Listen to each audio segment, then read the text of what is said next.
Bonjour.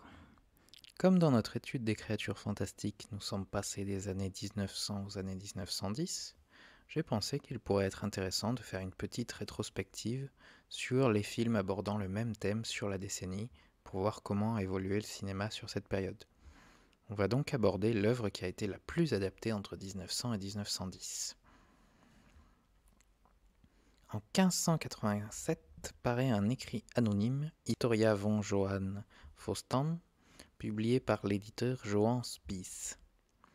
Il est traduit en anglais en 1593 et tombe dans les mains de Christopher Marlowe, qui écrit une pièce, La tragique histoire du docteur Faustus. Dans cette histoire, le docteur Faustus a réussi à maîtriser toutes les sciences connues. Avide de savoir et de pouvoir, il passe un pacte avec Méphistophélès, serviteur de Lucifer. En échange de l'âme du docteur, Méphistophélès passera 24 ans à son service. Mais l'esprit de Faustus est sous influence et il ne fera que des choses futiles pendant ces 24 années. Le docteur Faustus de Marlowe est à son tour étudié par Goethe, qui publiera sa célèbre pièce en 1808.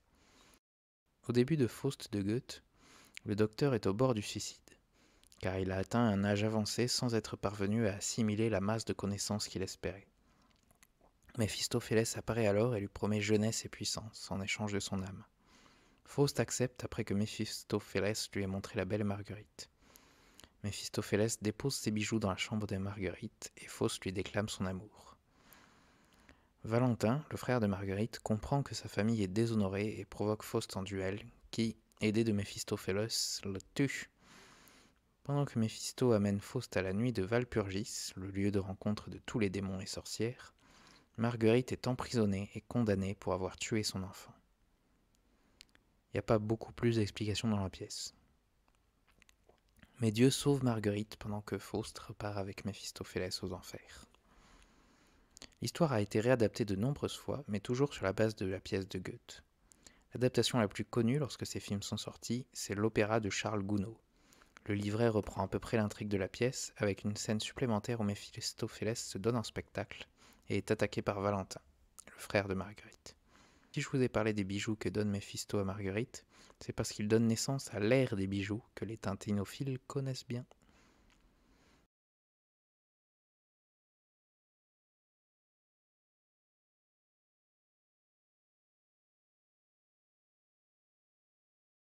C'est sans doute à cause de cet opéra français que des 8 adaptations au cinéma entre 1897 et 1910 dont j'ai entendu parler, 5 sont françaises.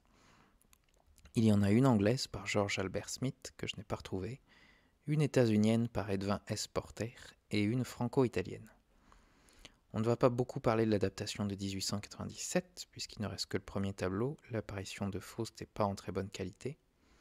À noter tout de même parce qu'elle a été réalisée par les frères Lumière. On ne va pas non plus parler de l'adaptation d'Émile Cole en 1910 puisqu'elle est réalisée en stop motion. Et j'aurais bien aimé vous parler de Mademoiselle Faust en 1909 par Camille de Morlon, mais je ne l'ai pas retrouvé. Il nous reste donc 4 films, l'adaptation de 1900 d'Edwin S. Porter, l'adaptation de 1903 d'Alice Guy, l'adaptation de 1904 de Georges Méliès et l'adaptation de 1910 de David Barnett, Henri Andreani et Enrico Guazzoni. Déjà, on voit que les 4 films ont été réalisés par des grands noms du cinéma et des spécialistes des créatures fantastiques. Je vous ai déjà parlé d'Edwin S. Porter, le réalisateur phare d'Edison, au début du cinéma, d'Alice Guy et de la première créature fantastique du cinéma, et bien sûr de Méliès, le grand magicien du cinéma. Pour le 4e film, Henri Andreani est un réalisateur français qui a fait ses débuts à Pathé, et Enrico Guazzoni est l'homme fort de la cinesse. Au niveau des castings, à l'exception de Méliès que l'on reconnaît dans son film, les seuls autres acteurs dont les noms sont connus sont dans le film franco-italien. Alfredo Braxi joue Méphistophélès, Ugo Basini joue Faust, Marguerite est interprétée par Fernanda Negri-Puget, actrice récurrente du cinéma italien que l'on a vu dans La mer et la mort. C'est l'acteur qui joue Valentin, Giuseppe Gambardella, qui a la filmographie la plus longue jusqu'en 1939. Vous voyez qu'on a une progression dans le temps, de 1900 à 1910, mais aussi une progression de durée, puisque le premier film dure 1 minute, le deuxième 2 minutes, le troisième 4 minutes, oui je sais c'est frustrant, et le dernier 18 minutes. Ces 4 films vont chacun utiliser les personnages de l'opéra de manière différente. Le film de 1900 est simplement une succession d'apparitions-disparitions avec les 3 personnages principaux, Méphistophélès, Faust et Marguerite. Le film de 1903 essaye de résumer l'œuvre en 3 tableaux, même si dans le premier on a du mal à distinguer Faust de Méphistophélès, d'autant qu'un diablotin vient se rajouter. On reconnaît ensuite que Méphisto invoque l'image de Marguerite et que Faust essaye de résister. Méphisto le torture jusqu'à ce qu'il soit renvoyé en enfer, et le film se conclut par une fin heureuse. La direction d'acteur est encore à ses débuts, et on remarque que plusieurs personnages restent les bras ballants sans savoir quoi faire pendant plusieurs scènes. Faust et Marguerite de Méliès est plus fidèle encore, puisqu'il multiplie les tableaux pour nous montrer clairement le contrat entre Méphisto et Faust. Faust qui cherche à séduire la dame, d'abord par des mots, puis en lui offrant des bijoux. Une grande scène de parade où l'on voit que Méliès gère mieux les foules que le film précédent. Le duel entre Faust et Valentin, le frère de Marguerite. Et la fin de Marguerite et du docteur. Ce film est d'ailleurs la préquelle du film Faust aux Enfers, réalisé par Méliès un an plus tôt. Le film de 1910 est plus long car il rajoute 3 scènes. Une scène où Faust, déjà rajeuni, est emmené dans une caverne pour y découvrir Marguerite, dans un miroir magique. Une scène où Méphistophélès se fait remarquer dans une taverne.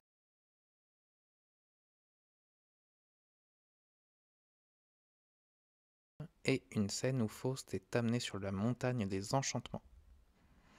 Ce sont surtout les scènes elles-mêmes qui durent plus longtemps, au prix parfois de quelques longueurs. Ces 4 façons de traiter l'histoire amènent 4 ensembles de décors différents. Dans le film de 1900, c'est un seul décor, très simple. Dans le film de 1903, les tableaux prennent place dans 3 décors, un peu plus recherchés. Méliès prend lui plaisir à nous montrer laboratoire, jardin et église, alors que le film franco-italien utilise plusieurs décors réels qui gagnent en réalisme mais perdent en originalité. Au niveau des personnages, Faust est montré dans les 4 films comme un homme bon qui refuse de faire du mal à Marguerite, mais esclave de sa passion pour elle. Marguerite, elle, est un personnage vide dans les 2 premiers films. Dans les 2 derniers, fidèle à l'œuvre adaptée, elle se laisse séduire en échange de bijoux, mais consciente du mal qu'elle a fait, revient vers Dieu à la fin de sa vie.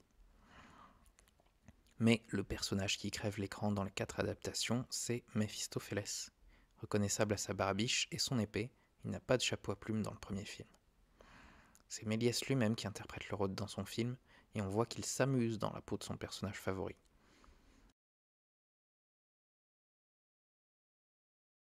Dans le film franco-italien, on le voit même regarder le spectateur. Ce sera un des seuls films d'Alfredo Bracci. Dommage car il réussit vraiment à communiquer son plaisir. On constate aussi une évolution des effets spéciaux employés, puisqu'en 1900, le seul effet utilisé c'est un arrêt de caméra. 3 ans plus tard, Alice Guy rajoute de la pyrotechnie. Évidemment, Méliès utilise en plus la surimpression des fondus. Le film de 1910 a su réutiliser toutes ces techniques, mais la scène de duel où Méphisto aide Faust contre Valentin est plus impressionnante avec la pyrotechnie de Méliès. Au final, ce sont surtout les 2 derniers films qui valent le coup d'être vus, celui de Méliès pour ses effets et sa gestion des foules, et celui de 1910 pour ses décors, son développement et ses acteurs.